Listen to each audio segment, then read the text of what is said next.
Hi കൂട്ടുകാരെ, ഇന്ന് നമ്മളൊരു ബിരിയാണിയാണ് ഉണ്ടാക്കാൻ പോണത്. ഇന്ന് ഹർത്താലല്ലേ, അപ്പം നമുക്കിന്ന് ഷോപ്പിലൊന്നും പോകണ്ട, ഒരിടത്തും ജോലിക്കൊന്നും പോകണ്ട, ആർക്കും എങ്ങും പോകണ്ട. അപ്പം ഇന്ന് വിചാരിച്ച് വീട്ടിൽ ഉച്ചയ്ക്ക് 12:30 ആയി. ഇനിയിപ്പം ബിരിയാണി ഉണ്ടാക്കാനുള്ള ഒരു തയ്യാറെടുപ്പിലാണ്. അപ്പം ഞാൻ ചീനച്ചട്ടി അടുപ്പിൽ വെച്ച് അതിലേക്ക് എണ്ണ ഒഴിച്ച്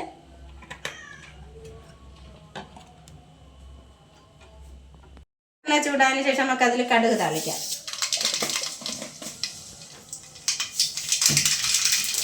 കടുകിട്ട് പൊട്ടിയതിന് ശേഷം നമുക്ക് അതിൽ സവോള ഇട്ട്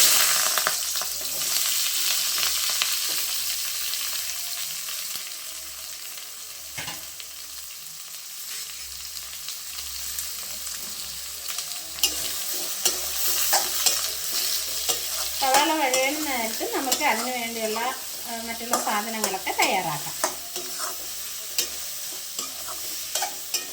ഇതിലേക്ക് ആവശ്യമുള്ള ഇഞ്ചിയും പച്ചമുളകും വെളുത്തുള്ളിയും ചതച്ച് വെച്ചിരിക്കുന്നതാണ്. ഇതിൽ ഉള്ളിയും കൂടെ ചേർത്തിട്ടുണ്ട്, കുറച്ച് ചെറിയ ഉള്ളിയും കൂടെ ചേർത്തിട്ടുണ്ട്. ഇത് എല്ലാം കൂടെ ചതച്ചിട്ട് ഇതിൽ ചേർത്ത് കൊടുക്കണം.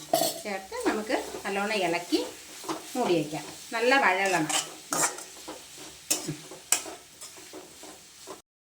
നമ്മുടെ ഉള്ളിയൊക്കെ വഴണ്ട് വന്നിട്ടുണ്ട്.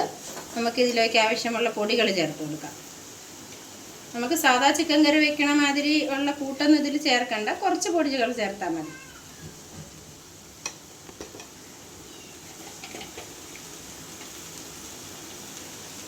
മുളക് പൊടി ഇട്ടു, മഞ്ഞൾപ്പൊടി ഇട്ടു,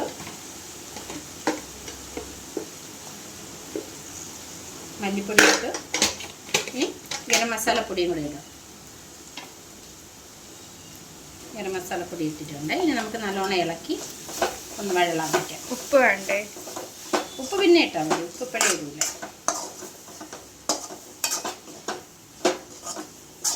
നമ്മൾ ഇതിലേക്ക് ഇനി ചിക്കൻ ഇട്ട് കൊടുക്കാൻ പോകണേ.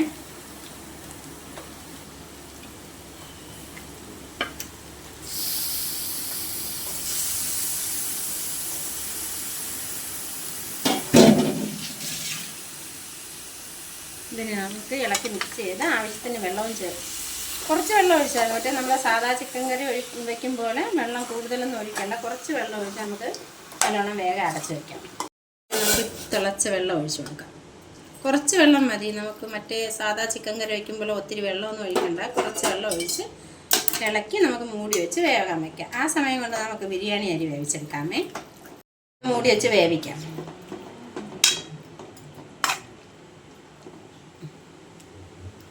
ഇനി നമുക്ക് ബിരിയാണിക്കുള്ള ചോറ് തയ്യാറാക്കാം.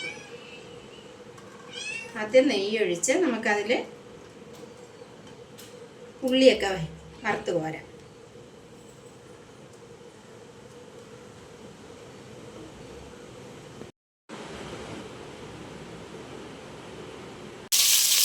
ഇത് നമുക്ക് ബിരിയാണിയിൽ ഇടാനുള്ള ഉള്ളി വറുത്ത് കോരാനാണേ. നമ്മൾ ഉള്ളി മൂത്തിട്ടുണ്ട്, അത് കോരി മാറ്റിയതിന് ശേഷം നമുക്കിതിലേക്ക് അണ്ടിപ്പരിപ്പൊക്കെ ഇട്ട് വറുത്ത് പോകാം.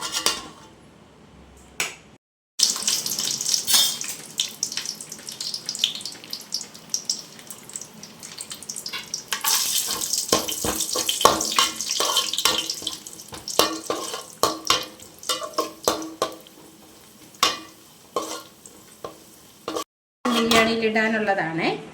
നേരത്തെ വറുത്ത് കോരി വെച്ചാലേ നമുക്ക് അതിൽ ക്യാരറ്റൊക്കെ വഴറ്റാൻ പറ്റും.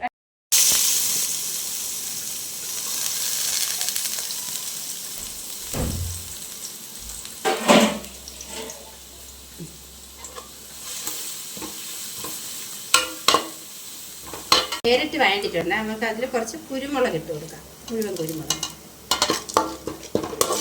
ഇനി നമുക്കിതിൽ അരി ഇട്ട് കൊടുക്കാം. 2.5 കപ്പ് അരിയാണ് നമ്മൾ ഈ ചോറിന് വേണ്ടി എടുത്തിട്ടുള്ളത്. അത് നമ്മൾ കഴുകി ഊറ്റി വെച്ചിട്ടുണ്ട്. അത് ഇതിലേക്ക് ഇട്ട് കൊടുക്കുകയാണ്. നമുക്ക് ഇഷ്ടം, അതുകൊണ്ട് ചെറിയ അരിയാണ് നമ്മൾ മേടിച്ചത്. ഇനി ഈ 2.5 കപ്പ് അരിക്ക് നമ്മൾ ഇതിൻ്റെ ഇരട്ടി വെള്ളമാണ് എടുക്കാനുള്ളത്. 5 കപ്പ് വെള്ളം. 5 കപ്പ് വെള്ളം ഞാൻ ഇവിടെ തിളയ്ക്കാൻ വെച്ചിട്ടുണ്ട്. വെള്ളം തിളച്ചിട്ടുണ്ട്, വെട്ടി തിളച്ചിട്ടുണ്ട്. അത് നമുക്കിനി ഇതിലേക്ക് ഒഴിച്ചു കൊടുക്കാം.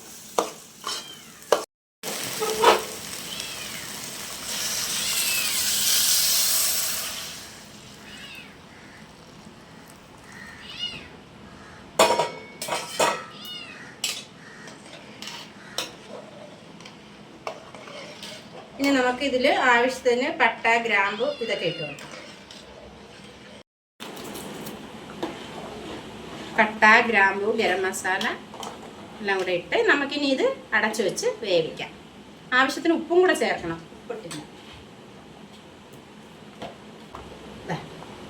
ഉപ്പും ഇട്ട് മൂടി വെച്ച് വേവിക്കാം. ചിക്കൻ കറി ഇവിടെ ഏകദേശം റെഡിയായി വരുന്നുണ്ട്. ഇനി നമുക്ക് അതിലൊക്കെ ഉപ്പിട്ട് കൊടുക്കാം.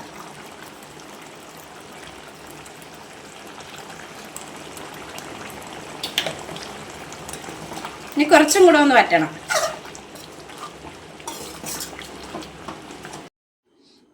നമ്മുടെ ചോറ് ഇവിടെ റെഡിയായി വന്നിട്ടുണ്ട്. ഞാൻ കുറച്ച് ചോറ് കോരി അതിൽ നിന്ന് മാറ്റി വെച്ചിട്ടുണ്ട്. മാറ്റി വെച്ചത് എന്തെന്ന് വെച്ചാൽ നമുക്ക് ഈ പാകം വന്നിരിക്കുന്ന ചിക്കൻ കറി അതിലേക്ക് ഒഴിക്കണമായിരുന്നു. അത് കോരി അതിലോട്ട് ലെയർ കിട്ടാൻ വേണ്ടിയിട്ടാണ് നമ്മൾ ചിക്കൻ കറി അതിലേക്ക് ഒഴിക്കുന്നത്. നല്ല നിരപ്പ് ചെയ്ത് നല്ല സെറ്റാക്കിയതിന് ശേഷം നമ്മൾ കോരി മാറ്റി വെച്ചിരിക്കുന്ന ചോറ് അതിലേക്ക് വീണ്ടും ഇട്ട് കൊടുക്കണം. നല്ല നിരപ്പാക്കി ഇട്ട് കൊടുത്ത് നല്ല സെറ്റ് ചെയ്യണം. നല്ല സെറ്റ് ചെയ്ത് വെച്ചതിന് ശേഷം നമ്മൾ നേരത്തെ വറുത്ത് കോരി വെച്ചേക്കുന്ന സവാളയും അണ്ടിപ്പരിപ്പും കിസ്മിസും കൂടി അതിൻ്റെ പുറത്ത് നല്ലോണം നിരത്തി സെറ്റ് ചെയ്തതിന് ശേഷം അരിഞ്ഞു വെച്ചിരിക്കുന്ന പുതിനയിലയും മല്ലിയിലയും കൂടെ അതിൻ്റെ കൂടെ ആഡ് ചെയ്ത് നല്ല സെറ്റാക്കി കൊടുക്കണം. നല്ല സെറ്റാക്കിയതിന് ശേഷം നമുക്ക് മൂടി അടപ്പ് വെച്ച് അടച്ചതിന് ശേഷം നമുക്ക് ചെറു തീയിൽ ഒരു 2 മിനിറ്റ് നേരം വീണ്ടും അടുപ്പിൽ വെച്ച് ചൂടാക്കി എടുക്കണം. അപ്പോഴും നമുക്ക് ഈ ബിരിയാണി നല്ല സെറ്റായി കിട്ടും കേട്ടോ. സെറ്റായി കിട്ടി നല്ല ടേസ്റ്റ് വരും. അങ്ങനെ സെറ്റായതിന് ശേഷം നമുക്ക് മൂടി തുറന്ന് നമുക്ക് ഇത് കഴിക്കാം. സെർവ് ചെയ്ത് കഴിക്കാമേ. അങ്ങനെ നമ്മളിതാ കഴിക്കാൻ പോവുകയാണ്. നോക്കട്ടെ എങ്ങനെ ഉണ്ടാവും. കൊള്ളാം. നമുക്ക് അച്ചാറും സലാഡും മാത്രമേ ഉള്ളൂ. പപ്പടം കിട്ടിയിട്ടില്ലായിരുന്നു കേട്ടോ. ഇന്ന് ഹർത്താലായതുകൊണ്ട് പപ്പടം മേടിക്കാൻ പറ്റിയിട്ടില്ല.